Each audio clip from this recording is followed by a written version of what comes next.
Hello friends, it's Loretta. I'm going to show you how to make a new cover for your planner. The principle of making this is going to apply to any size. There's just a couple things you need to do. So you're going to take your existing planner, and I suggest you take the back cover off, because if you mess up really badly, it's not going to show quite as much. But if you'll do these few tricks, you're not going to make any mistakes, and it will be a dream.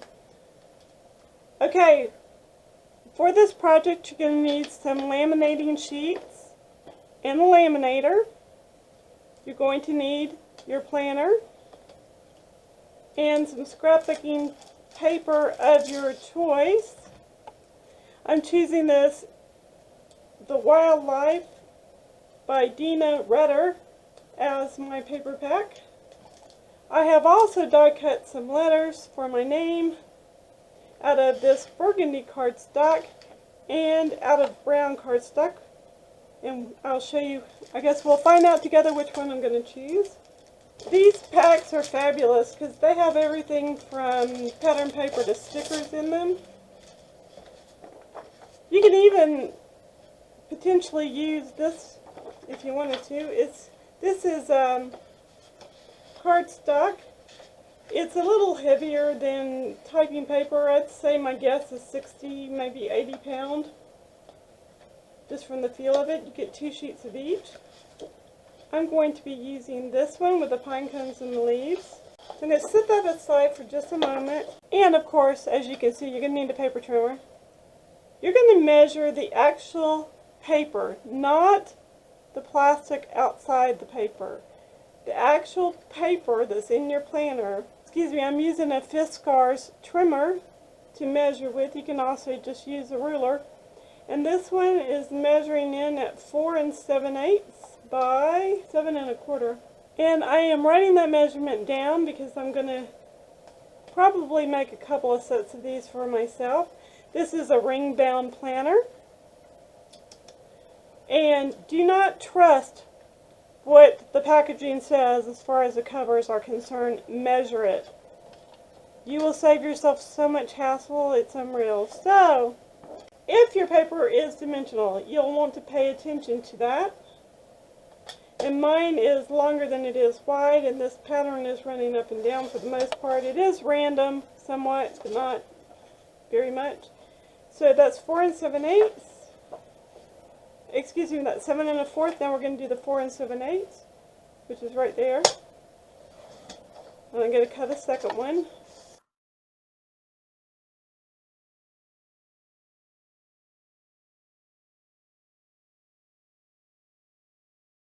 This paper is double-sided, and the reason that that's important is that if it wasn't, then we might want to grab some cardstock or something to line it with so it's a little sturdier. Or, you know, just so it's not so stark white on one side. Whichever you like to do is fine. Another optional step is to take a corner rounder and round the corners if you'd like to do that step. It really doesn't matter to me. So now we're going to cut the transparency down.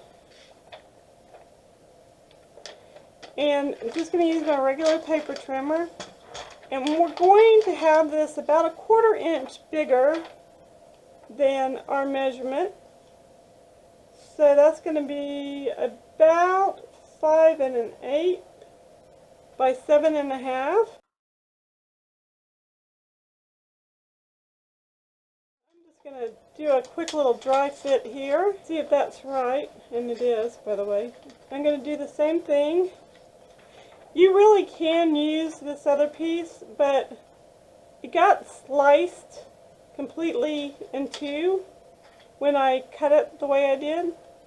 I should have left the sealed edge, so anyway, lesson learned. So this is going to measure 7 1/2. Oh, and by the way, to preserve the sealed factory edge, in this case, we would measure the short side first, which is 5 1/8, and then We're going to do the length, which is 7.5, which is right there. Now, while I have this out, I'm going to use those scraps to make a little dashboard. So this is going to be 7.25 again, which it already is, and I think it's already 2 now. I'm going to cut it down to 2 inches. I'm going to use this scrap of laminating material and cut this to 2.25 by 7.5.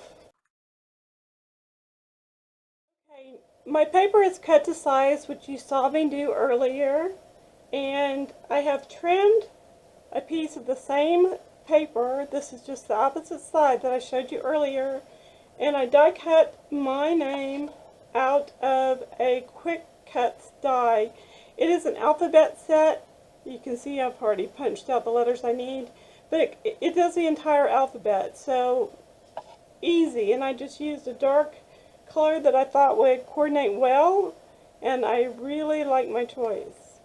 Really like my choice. So before we go any further, get my letters out of the way and decide for absolute sure where I want this to be. Just make sure my glue is straight. This is Craft Tacky Glue. I bought mine from Simon Says Stamp. This little strip is 3/4 of an inch by about 4.5. And I did that so that when I go to punch the binding, there isn't quite as much bulk in the cover. And you won't be able to really tell once the cover is in place anyway that I did that. So I like to start with my name from the right hand to the left hand side, since my name is an odd number. Don't be glue happy.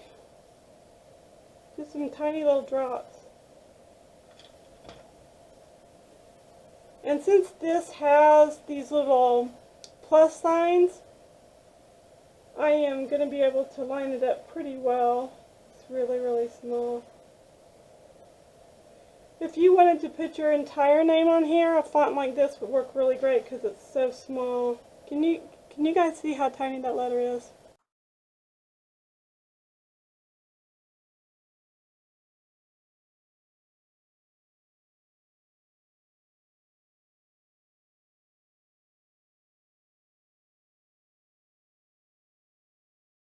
If you're really smart, you would actually die cut this with some adhesive behind it. Would make your life much easier. This is tedious but worth it.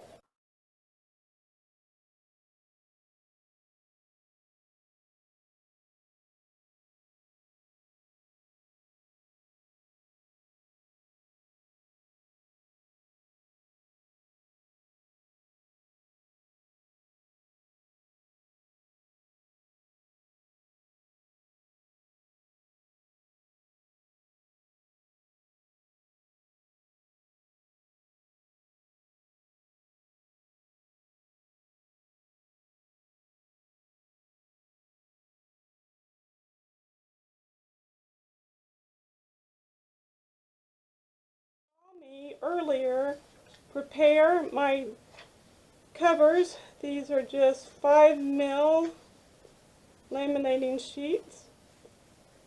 I want to make sure this is fairly straight. You really don't want to do this a second time, I promise.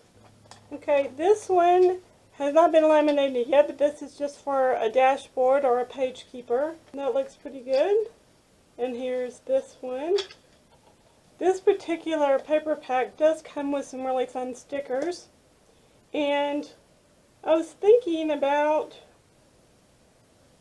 The Adventure Awaits one right here for the back cover, and just eyeball it for center. You could measure it, of course. Now if you wanted to, of course, you could add some embellishments to the front cover as well. I'm just going to leave it with just my name.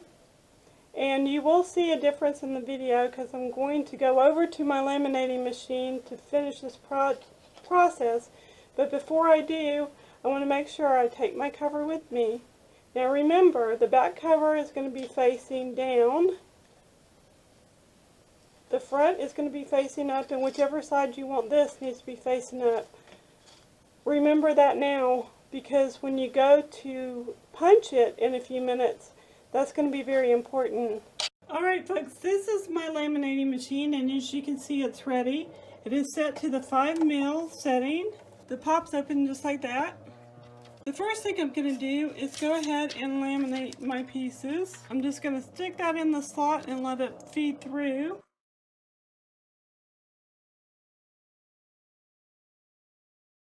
I like to run mine through at least twice. Okay, I just fixed that. This is the sealed edge that's going in first. And I do like to send my covers through 2 to 3 times as well. 3 times seems to be the charm because that really clarifies the plastic so it's completely clear. And it looks okay here, but in real life it could be a little bit better. And this bottom edge right there is actually not sealed. And one last time. Alright, I'm going to do the back cover and I'll be right back. I have my pieces all ready to go, and I did check the cover against these pieces to be sure that they're the same size, and they are. So I'm actually going to start to punch by doing this piece first. This is a Happy Planner punch. This is from Michael's. I got it on sale. Use your coupon. Now on here you can see right there is a little line. And then it says maximum 3 sheets, which you can actually punch a little more than that.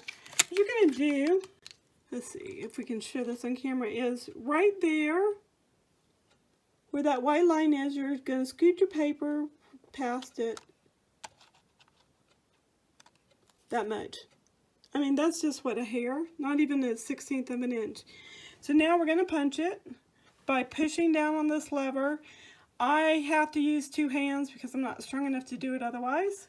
Okay, here is my Happy Planner. This is the back side where the cover is off. You could also punch a trowel piece, you know, out of a piece of cardstock or scrap paper, but this is how we're going to know whether or not it fits. It's going to fit in here just fine. So what I want to do next is punch my covers. Front one goes face up, back one goes face down. So they're going to look like this before you ever punch them, okay? Now I'm going to line them up and punch them for my planner.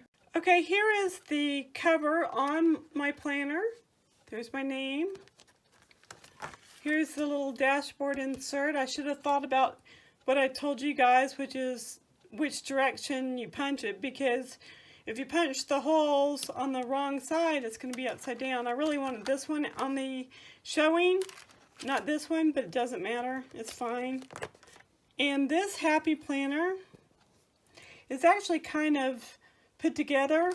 The first little part of this is undated because I didn't have the 2018 Happy Planner, so I'm just going to use it for the rest of this year.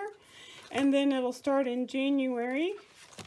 And I can make covers, just like I showed you, for every season using some scrapbooking paper. You can always change your rings out for bigger rings or smaller, whatever your needs are. If you have any questions, leave them in the comment section below. Don't forget to share my videos on your social media. Subscribe if you haven't already, and give me a thumbs up. I will see you all soon.